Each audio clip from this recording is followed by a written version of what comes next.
I wrote a little song to remind you, Choice Hotels get you more of the experiences you value. The Cambria Hotel's got it all. A rooftop bar, have a ball. Bring a date, your squad, or even your mom. Book direct at choicehotels.com.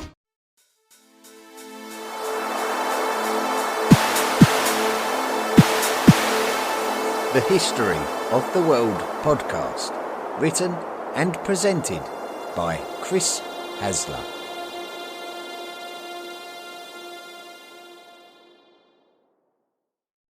Volume 4, The Medieval World. Episode 6, The Byzantine Empire, Part 1.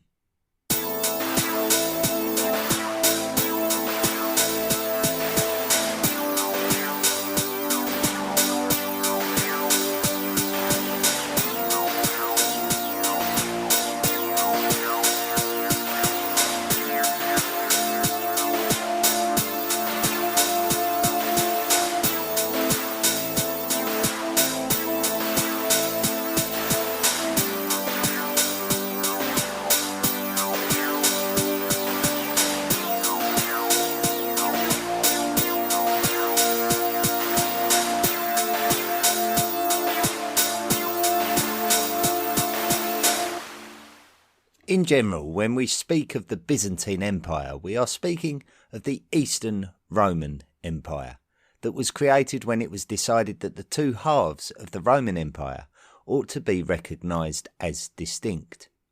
Originally, this was for the good of the Roman Empire in general, with a belief that by having an Eastern Emperor and a Western Emperor, that the stability of Roman lands in general would be preserved.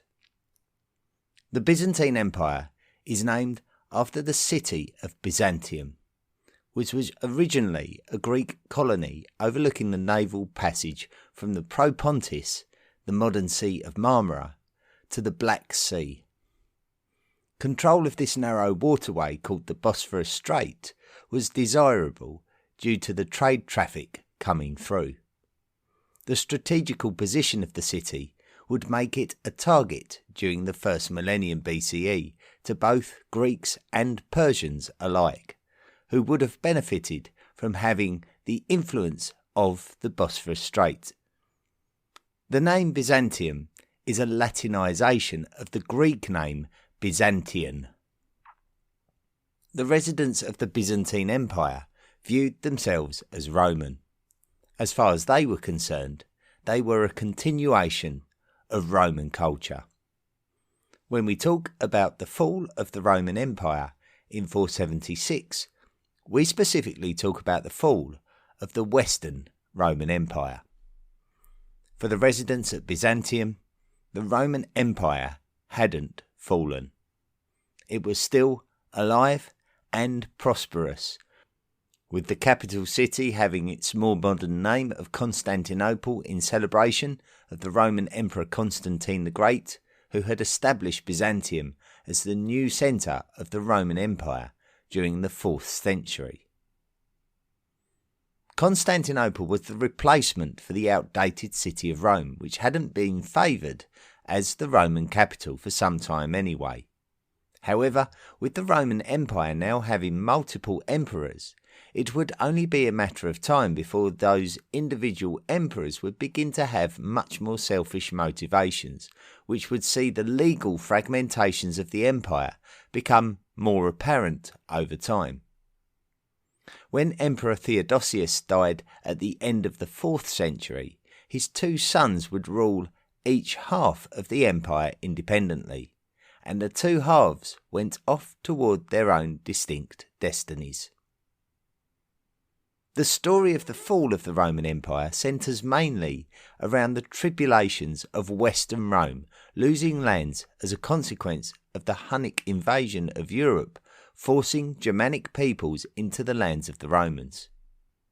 However, this was a westward migration from the lands of the East, so the impact of this mass movement of people was felt initially by the Eastern Romans. The Huns forced the Alans into Gothic territory, which in turn forced the Goths into Roman territory. This resulted in the Gothic War, which featured the Battle of Adrianople, which we focused on in the Classical World volume. Some Hunnic tribes would support the Goths in their battles with the Romans, but the Romans also recognised the nature of the Huns and attempted to befriend Hunnic tribes to join their own causes. This would create a relationship between the Romans and the barbarian tribes, including the Goths, where the Romans would invest in their own defences and in employing barbarian mercenaries to aid their defences. In defence of their lands, the division between Roman West and East would become very apparent as each half prioritised their own individual affairs. While barbarians threatened Rome itself, Eastern Romans would build defences around Constantinople.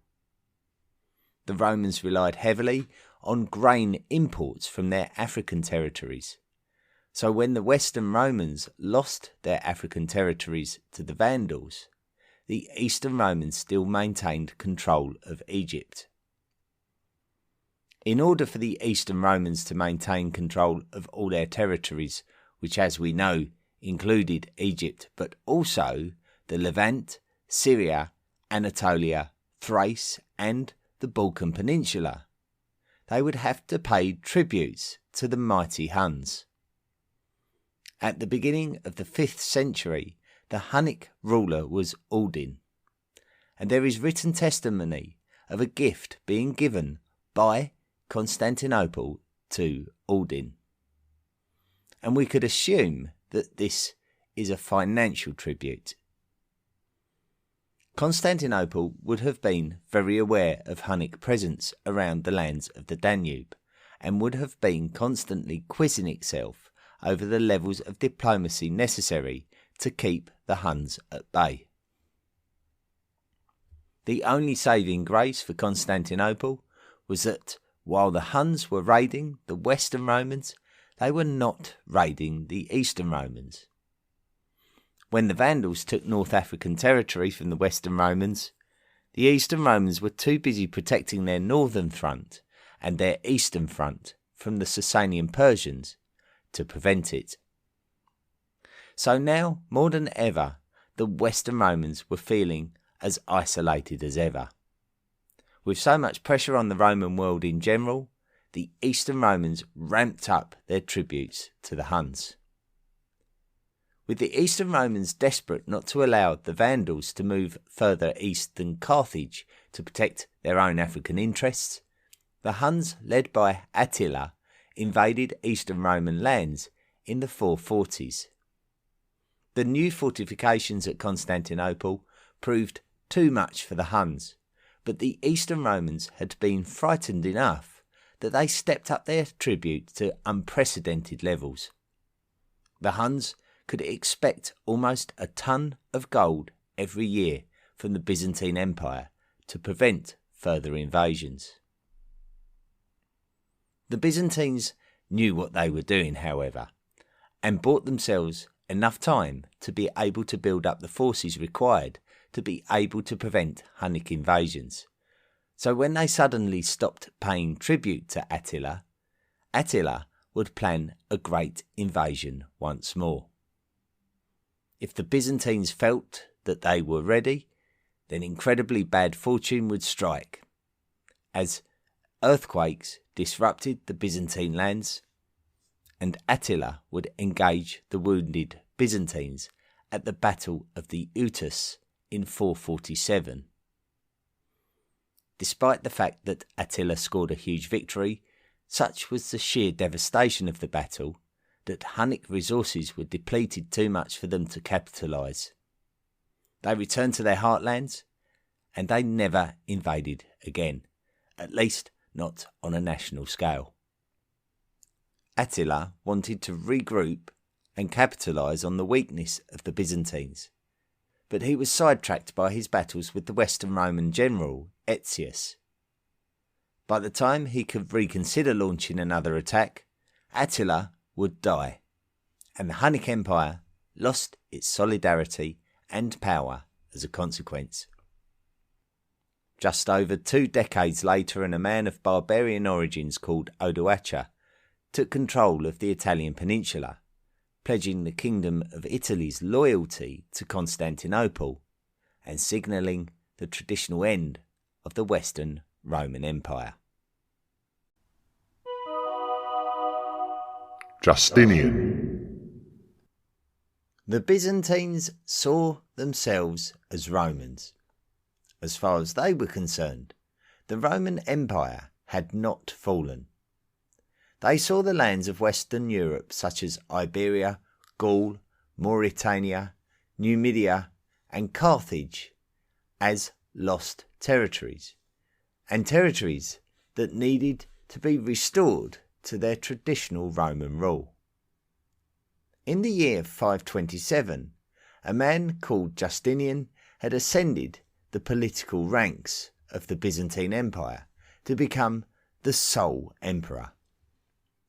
Justinian declared the intention for something called Renovatio Imperii Romanorum, a Latin phrase which refers to the restoration of the lands of the Roman Empire. Initially, Justinian would be required to preserve the Byzantine position from the Sasanian Persians, and they would use the aid of their trusted Arab allies who had settled Levantine lands some centuries before, called the Ghassanids. The Sasanians conceded that a bit of a stalemate had been reached and came to terms with Justinian, resulting in a period of peace. Peace on the Sasanian front was counterbalanced with unrest on the streets of Constantinople, though. Justinian had made reforms within the empire, including the introduction of a new law code, which was unpopular with different groups of people. Some would turn their nose up at this low-born emperor who had ascended the ranks alongside his wife, Theodora, who is suggested to have worked as a prostitute before meeting Justinian, who himself had changed the law to enable him to marry her. This would result in the most violent riots in the history of Constantinople, called the Nika riots, in which it is reported that 30,000 rioters were killed in the process of restoring the peace. One of the important military generals who had assisted in putting down the rebellion was a man called Belisarius, and Justinian would use Belisarius to try to restore some prestige to his own reign. The one thing that the Byzantines would love was some good Roman military victories, and so Belisarius was sent off to North Africa to focus on the Renovatio Imperii Romanorum, while Justinian would look to rebuild the wrecked city of Constantinople by commissioning great new structures such as the modern Hagia Sophia, the large Christian church. Belisarius reconquered the lands of North Africa up to the city of Carthage after a hard-fought battle against the Vandals.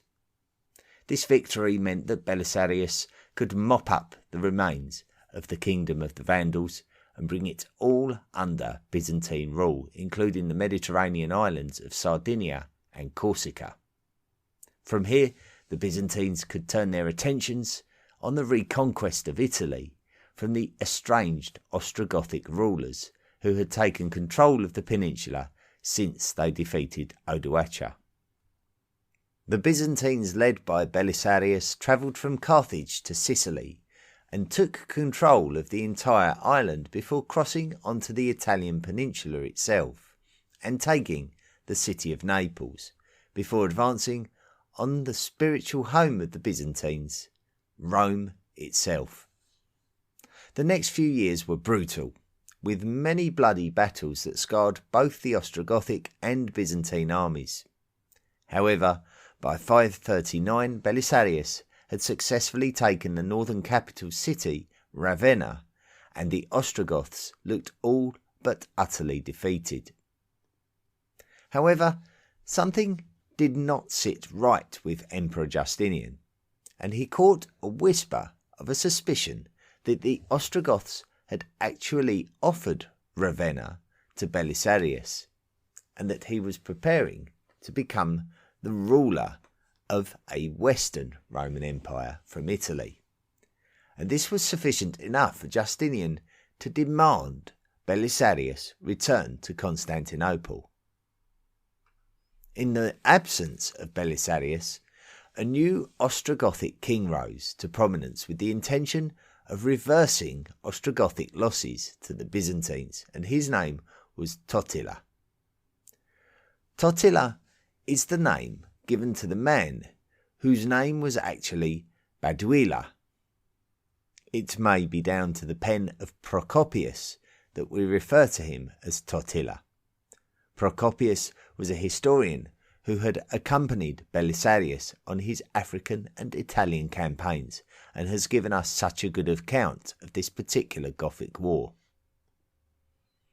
The recall of Belisarius, coupled with an outbreak of the plague in the Egyptian lands of the Byzantines, which would cause disruption to the economy, was just what Totila needed in order to start taking back lost Ostrogothic territories. Initially, Totila was successful in his campaigns, and within 2 or 3 years he would take back a lot of the land of the Italian peninsula. This was not a good turn of events for Justinian, who had seen the economy of his empire hit hard, and felt that he had no choice but to send Belisarius back to Italy, a man who he didn't feel like he could fully trust not to take more than he was entitled to should he be victorious. So Belisarius travelled back to Italy to avenge the work of Totila, and a tantalising showdown between 2 of the great military generals of the 6th century took place.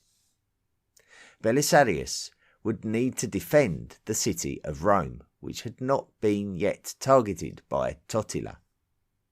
Totila turned his attentions towards Rome in the year 546, and Procopius tells us a woeful story of Rome's residents during the Ostrogothic siege. It appears that Belisarius was denied the necessary resources to defend the city, with Justinian sending very little help. This could either be down to financial problems within the Byzantine Empire, or the fact that Justinian felt a lack of empathy towards Belisarius, or, indeed, both. The residents of Rome were starving and resorting to eating anything just to survive. This would be the start of possibly the worst time in the history of the city of Rome to be a resident. The eventual fall of Rome to the Ostrogoths should have been a relief to the surviving residents, but it simply turned Rome into a war zone, as Belisarius waited for Totila to move elsewhere before retaking the city. Belisarius was once again recalled back to Constantinople by Justinian, and so Totila would besiege the poor city of Rome once again. The Byzantine garrison in Rome were just as desperate as the residents by now, receiving no support at all from Constantinople and faced with inevitable defeat by Totila yet again. They faced an impossible decision: to wait to be slaughtered by Totila, or to surrender to Totila and likely be slaughtered anyway. Understandably, the garrison soldiers were probably split in their feelings. Some opened the gates to Totila, and Totila showed mercy to women and children only, even chasing down fleeing citizens. Totila had won Rome, but Rome was now just a worthless wasteland due to years of battle.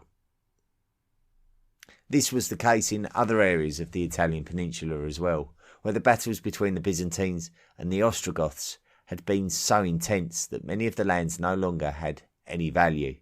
Italy was in tatters. Justinian eventually did send large armies back to Italy in the early 550s, and this time the forces led by Artabanus and Narses started taking back all of the gains made by Totila during the previous decade. The key battle was the Battle of Tagini in 552, where Totila was mortally wounded, and as such the Ostrogothic fight was as good as done. The Byzantines had successfully won the Italian peninsula, but it was worthless land, with many of the population killed or fled into the countryside. This episode is called a Pyrrhic victory for the Byzantines, where the definition of Pyrrhic means that the victory was worthless. It's strangely peculiar that this would be the same lands from which we actually get the modern word Pyrrhic, as it was these lands that King Pyrrhus of Epirus scored a worthless victory against the Roman Republic many centuries earlier, with his name being used to describe future fruitless victories.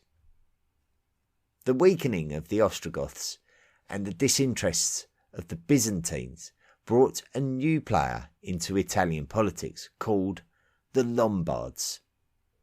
The Lombards were of Germanic stock and originated from lands in or around Scandinavia many centuries before, and they were able to displace the relatively small Byzantine presence in Italy during the 560s. For Justinian and the Byzantines, the reality was that Italy was just one area of land that had some strategical and iconic significance, and during the final years of this particular Gothic war, Justinian was also concentrating some effort into taking territories within the Iberian Peninsula too, in his attempts to create a province of Spania. Justinian had attempted to rebuild Constantinople following the Nika riots, and his wife, Theodora, is remembered fondly and is venerated as a saint by the Eastern Orthodox Christian Church. She didn't survive to see the end of the Gothic War play out, as she died in the 540s, but she is remembered as someone who championed women's rights in the Byzantine Empire, and Justinian continued to support her cause after her death. Procopius's account of her humble and vulgar beginnings may well have been written with an emotional edge, as there may have been some resentment of Justinian from behind his pen, as he accompanied Belisarius, who would have surely felt the weight of Justinian's distrust. It may have been that Justinian felt concerned about Belisarius's popularity and resented the fact that despite Justinian's own tireless efforts to continuously reform the Byzantine Empire in the face of adversity such as droughts and natural disaster, people still gravitated towards Belisarius as the young, brave and successful warrior who brought glory to the Byzantine Empire with his famous victories against the Sasanian Persians, the Vandals and the Ostrogoths. Millions and millions of people within the empire had died from plague, which some historians deem to be a form of the bubonic plague, and if so, it was the first major bubonic plague outbreak, and most certainly not the last, as we will discover. Justinian had successfully guided the Byzantine Empire through this extreme test. Despite Justinian's potential cynicism towards Belisarius, he remained loyal to his emperor and the Byzantine Empire up until the year of both of their deaths in 565. Together, they increased the size of the empire by almost 50%, and as such, Belisarius has become ingrained in Byzantine folklore, while Justinian is referred to as Justinian the Great. The defence of the realm. When we look at the outcomes of this period of Byzantine history, there is a strong case for saying that Justinian's strategy of Renovatio Imperii Romanorum was an unwise strategy. An eternal peace with the Sasanian Persians lasted for just 8 years. So to be conquering territories in the west, while your lands in the east were being attacked and plague was ravaging your population, is questionable. The amount of resource and infrastructure needed to successfully govern a huge empire has seen many great imperial forces stumble. We will dedicate an episode to the post-Western Roman Italian story later in the volume so that we can pay particular focus on Odoacer, the Ostrogoths and the Lombards. The Lombards had created a new heartland for their kingdom in Pannonia, and were moving into the remnants of the Ostrogothic kingdom of Italy. One Lombard duchy was set up in the city of Benevento, which was some distance south from the other Lombard duchies, and in a similar area of the peninsula to Naples. So the map of Italy was essentially Byzantine territory, with dotted areas of land under control of the Lombards. The Byzantines did attempt to expel the Lombards during the 570s, but the ultimate outcome was that the Lombards had successfully captured the lands at the north of the peninsula as far as the Alps, and a separate territory in the south incorporating Benevento and Spoleto. The situation in Italy remained more or less the same until the 8th century. During this time, a new ethnic group appeared that were possibly of Caucasus origin, called the Avars. The Pannonian Avars came to control the lands of the steppe from the Hungarian plains to the Caspian Sea, and they were pressurising the northern borders of the Byzantine Empire. Slavic peoples are thought to have been forced southwards on the Danube territories of the Byzantines by the arrival of the Avars.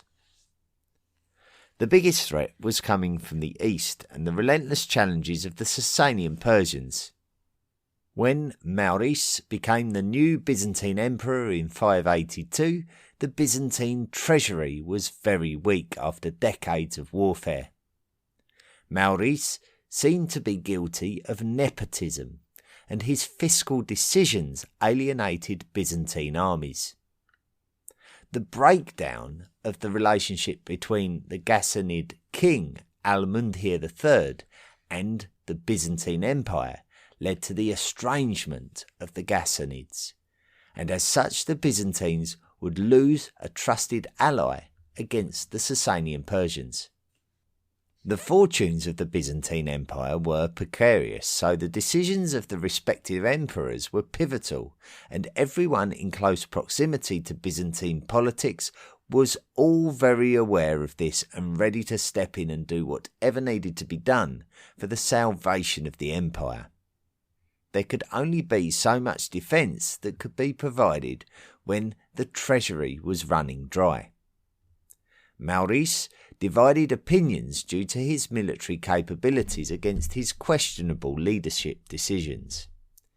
In a rare change of fortunes, the Sasanians descended into civil war, and Maurice was able to become an influential player in Sasanian politics when he chose to support the cause of King Khosrow II, and after their allied victory, the Byzantines were granted Armenian territories as a reward. So now Maurice could focus on the problems being caused by the Avars on his northern front. With additional resources now available following peace in the east, and the traditionally high-trained and organised large armies of the Byzantines, Maurice would enjoy a good degree of success in the Balkans against the Slavic and Avar forces, turning the tide of fortune in the direction of the Byzantines. It does seem clear that the Balkan campaigns made by Maurice were somewhat cautious, with a number of attempts to reach diplomatic resolutions with the barbarians in order to pacify the situation without it becoming too expensive. The year was now 602, and the next turn of events has very little in the way of historic explanation. It may have been that the armies were not being paid well enough, or that one of the armies decided to support an ambitious general, but one of the Byzantine armies would march on Constantinople itself, led by a man called Phocas, who may have come from humble beginnings due to a lack of background information about him. His goal was to overthrow the Emperor Maurice. However, this was obviously a premeditated coup d'etat, because Phocas would target the sons of Maurice also. Phocas executed Maurice's entire dynasty and displayed their heads for all to see. Phocas would then take the imperial throne for himself.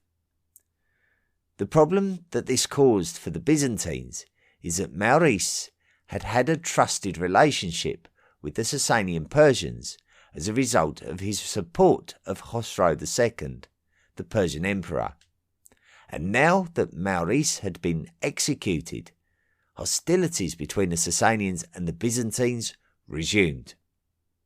Just 8 years later, Phocas would suffer the same fate as his predecessor when the Byzantine governors in Africa rebelled against Phocas, executing him and displaying his body parts to the population.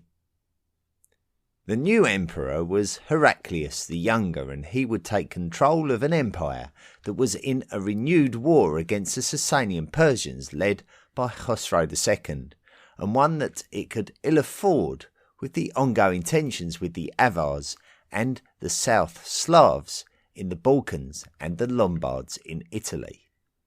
The civil unrest between the Heraclians and the Emperor Phocas had encouraged the Persian Emperor Khosrow to attack the lands in and around the Levant in an attempt to isolate the lands of North Africa from Constantinople. Khosrow seized lands in eastern Anatolia and Syria and threatened the city of Antioch. These lands around the city had been under the control of the Roman Empire since its formation over 600 years previous, and now after Roman incursions into Persian lands over the centuries, it was time for the Sasanians to capitalise on the chaos of the Byzantines and take control of cities that were unthinkable to lose. During the 610s, the Sasanians captured Antioch and Damascus initially, and this would bring the Sasanians in direct contact with the Mediterranean Sea, denying the land route from Constantinople to Byzantine Egypt. This was strategically important. The Sasanians were led by their formidable military general Shahrbaraz, and not unlike the Byzantine general Belisarius before him, feared and successful. Shahrbaraz would swiftly move to take more coastal harbour towns and cities, moving southwards towards the Holy Lands and Jerusalem. Shahrbaraz besieged Jerusalem and terrorised the Christian population, aided by the Jews who had been denied the freedoms of their own sacred city.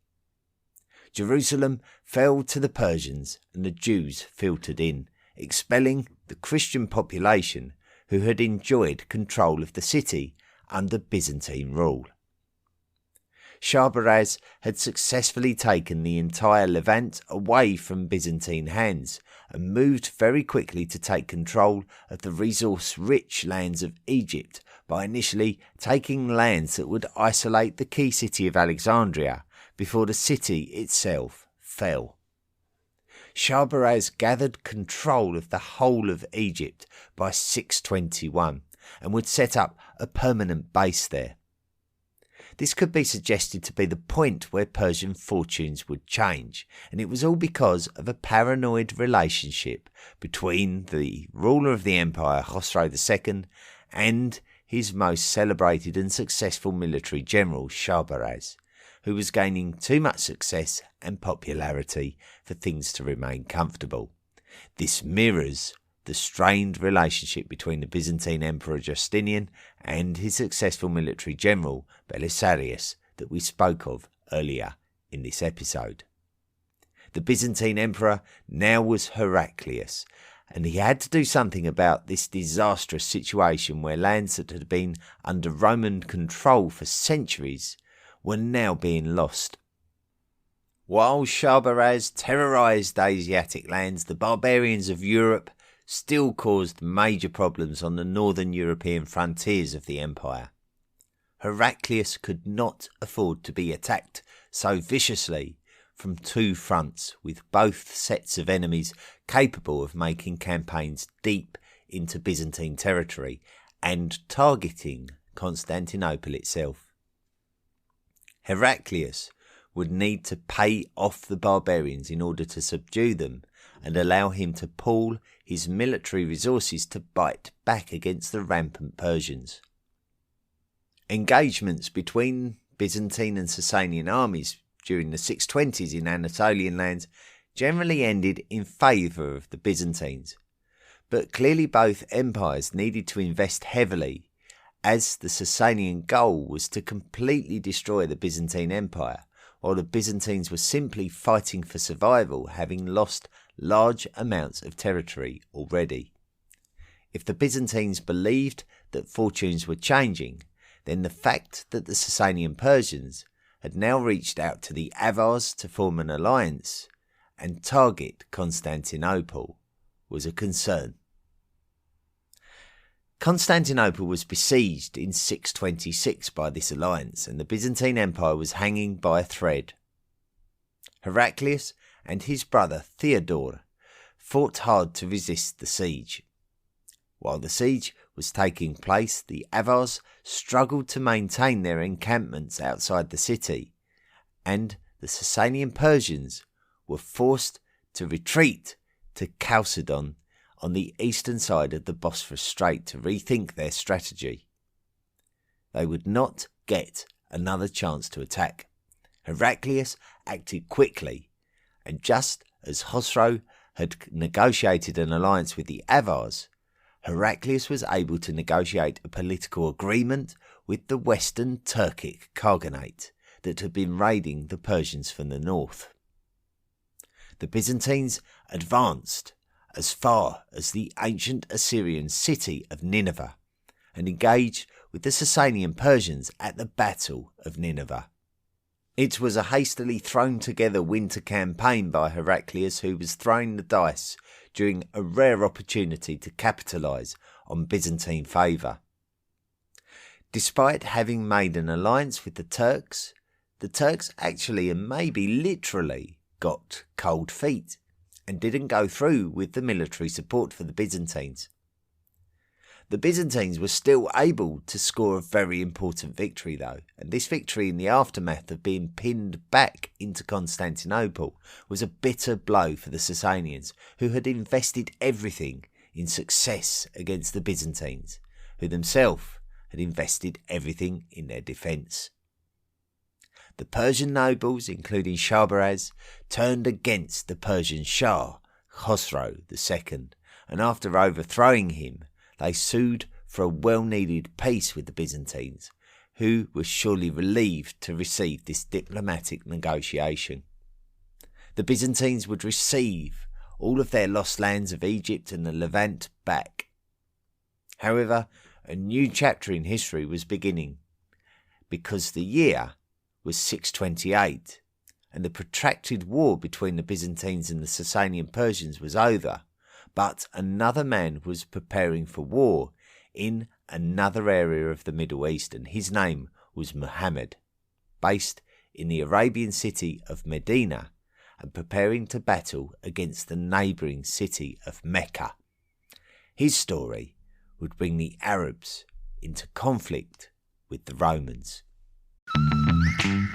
Need a laptop that's built to perform and designed to last all day? Select Windows 11 PCs starting at $499.99 are now at Best Buy. Learn more at bestbuy.com. Best Buy. Imagine that.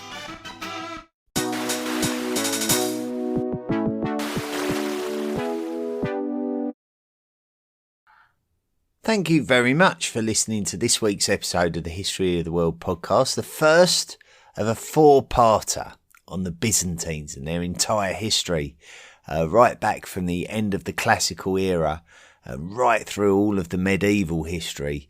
And next week, we're going to continue the fascinating story of the Byzantines. So I hope you enjoyed this week's episode.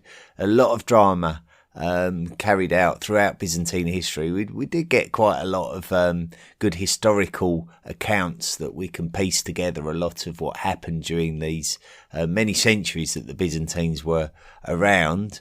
And I'm sure that if you enjoyed this week's episode, you'll enjoy a lot of the diplomacy and politics of the future episodes coming up. The Byzantines were just surrounded by a lot of powerful different nations and ones that were coming and going, and it's certainly a very interesting story. A lot of interesting characters as well. So looking forward to continuing the story next week.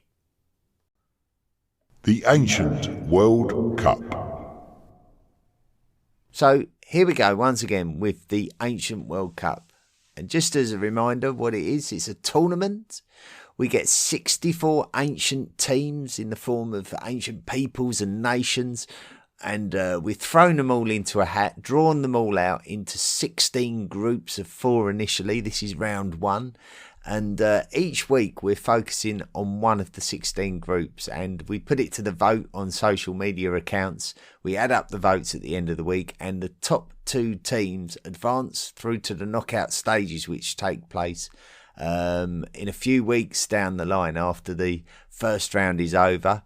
And also the second, or I should say, the other 2 teams will get knocked out of the tournament. So 2 teams advance, 2 teams get knocked out. This week was Group E.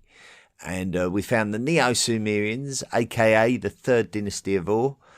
The Alans, the Phoenicians and the Hittites were the 4 teams in the group. So now I can reveal the results this week. We're in 4th place, finishing in bottom place with 8% of the vote for the Neo-Sumerians. In 3rd place, with 11% of the votes, were the Alans.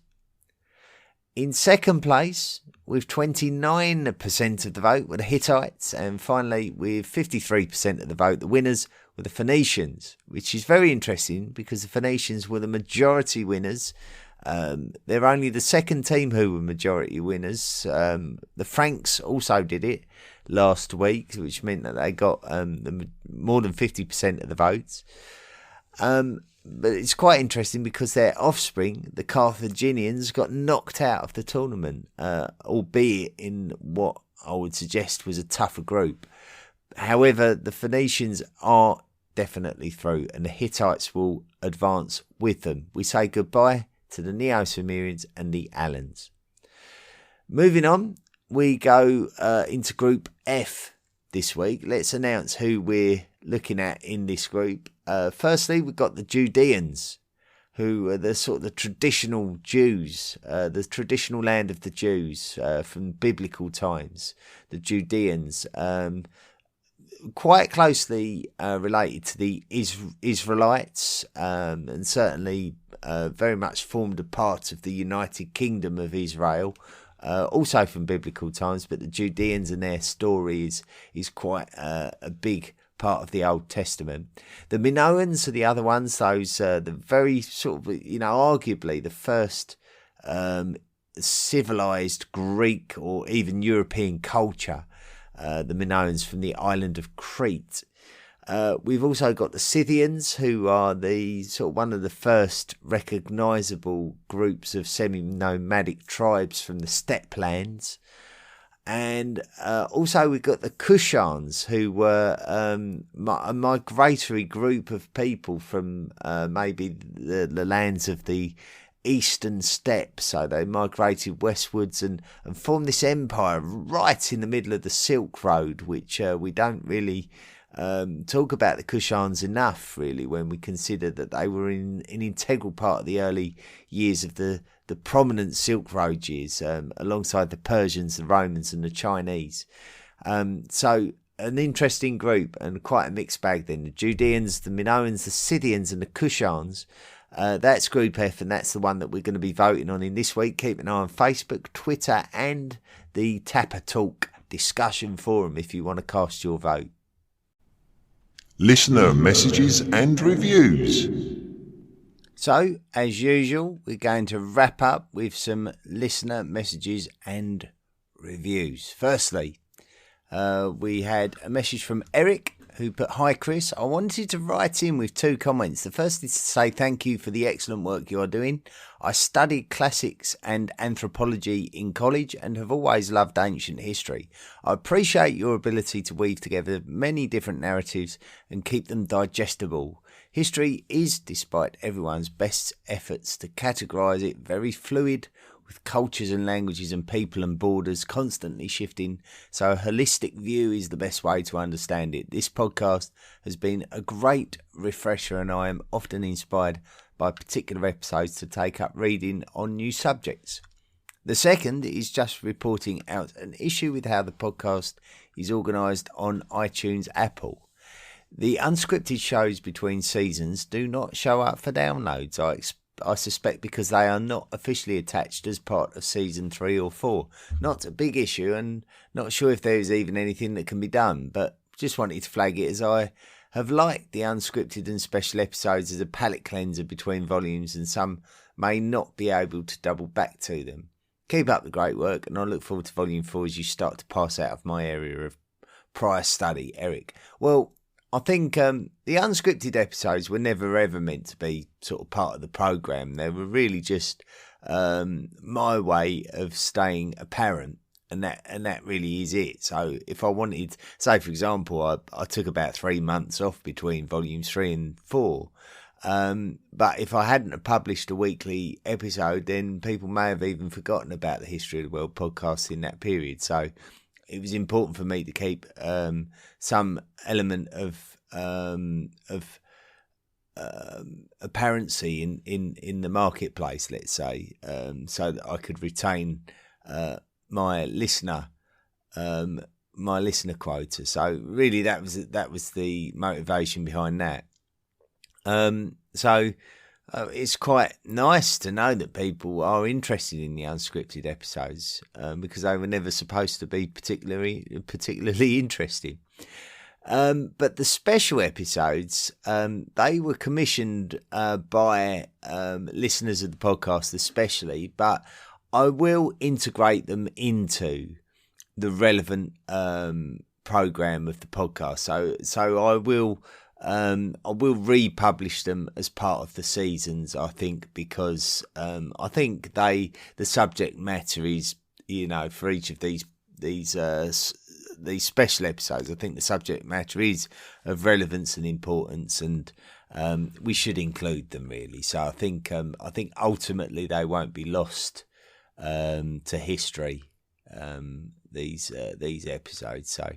But thank you. I mean, it's very good. I think the one thing I picked out from that message is the fact that you're inspired to dig deeper into subjects that you may not have necessarily thought about reading about or even been aware of in the past. So I think that's, one of the real remits, or one of the personal goals of this is to introduce people to new aspects of history that interest them, and I've that's great to hear. So thank you, Eric. A very good message there. I'm not sure, Eric Danielson, I think your name is, if I'm not mistaken.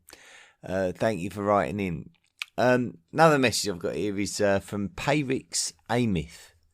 I hope I've pronounced that right. I probably haven't. Hey Chris, my son and I listen to your podcast.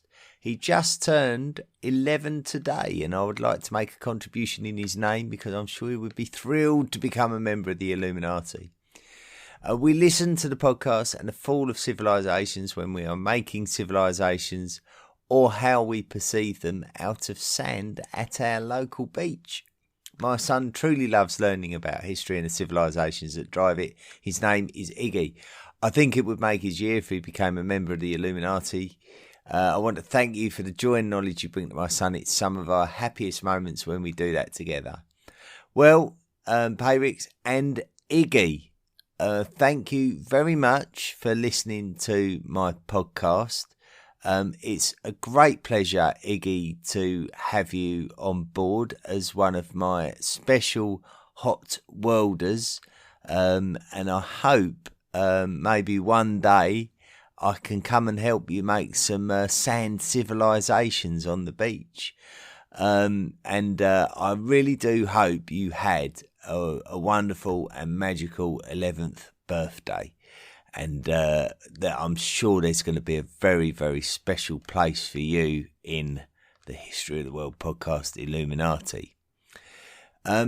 Moving on, in terms of the History of the World podcast Illuminati, what is it? Well, it's a special place for all of those people who make contributions towards the podcast. And you can make contributions by going to the historyoftheworldpodcast.com and clicking on the Patreon link. And when you sign up, you become a lifelong member of the History of the World podcast Illuminati, as has Patrick Smith, who I think is suspiciously like Patrick's A-myth. So I think that's probably you. D. Mark Lang and Teresa Wilkerson. All of you are now lifelong members of the History of the World podcast Illuminati, and I thank you for helping to support the podcast. That's about it, I think, for all the unread messages, all that. Yeah, I think we've done it all. So thank you very much to each and every one of you, and thank you for those of you who wrote in. Next week we carry on the story of the Byzantines, talking of civilizations, I'll tell you what, if you make the Byzantines in the sand, you'll probably be there all day. Such is their longevity of their history and the fascination of their politics. So we'll look forward to finding out more about them next week in the second of our 4-parter. So until next week, thank you so much for listening. Look forward to linking up again with you next week, and be good. The History of the World podcast, written and presented by Chris Hasler. Please consider making a financial contribution by going to the historyoftheworldpodcast.com website and clicking on the Patreon link. Email the show at historyoftheworldpodcast@mail.com. And don't forget to join our social media at Facebook, Twitter, Instagram and Tumblr. See you next time.